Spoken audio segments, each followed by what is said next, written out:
நான் இன்னையில டயட்ல இருக்க போறேன். ஏன் திடீர்னு? ஏன்னா வெளியே போயிருந்தேன்ல, அங்க ஒரு பொண்ணு நம்ம வீடியோலாம் பார்க்குமா, வந்து பேசுச்சு. வீடியோல பார்க்கறத விட நீங்க ரொம்ப அழகா இருக்கீங்க. ஆனா அந்த தொப்பை தான் கொஞ்சம் பெருசா இருக்கு. அதை குறைச்சா இன்னும் அழகா இருப்பீங்க அப்படின்னு சொல்லிச்சு.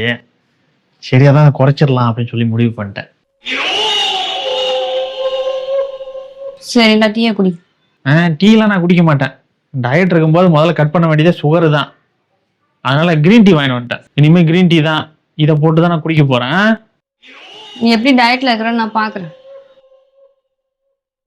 நான் தான் டயட்ல இருக்கிறேன்னு சொன்னேன்ல.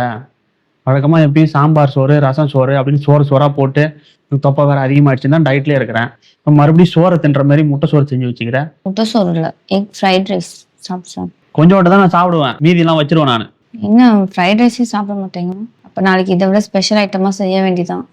என்ன இது பிரியாணி 65 இதெல்லாம் பார்த்து ரொம்ப நாள் ஆகுது, இப்போதைக்கு செஞ்சிருக்க? அதெல்லாம் ஒண்ணும் இல்லைங்க, செஞ்சு ரொம்ப நாள் ஆச்சு இல்ல, அதான் இன்னைக்கு செஞ்சேன். நல்லா சாப்பிடு. மட்டன் சுக்காவே ரெடி பண்ணிட்டு இருக்கேன், அதோ எடுத்துட்டு வரேன். என்னங்க எல்லாத்தையும் சாப்பிட்டு போல? நல்லா இருந்துச்சா? நல்லா இருந்துச்சு, அதான் சாப்பிட்டேன். இன்னும் கொஞ்சம் போட்டுமா? டயட்ல இருக்கிறேன்னு சொன்னாதான் நல்ல சாப்பாடே சமைக்கிறா. இதையே காரணமா வச்சு ஒரு 10 நாளைக்கு நல்ல சாப்பாடு சாப்பிட வேண்டியதுதான்.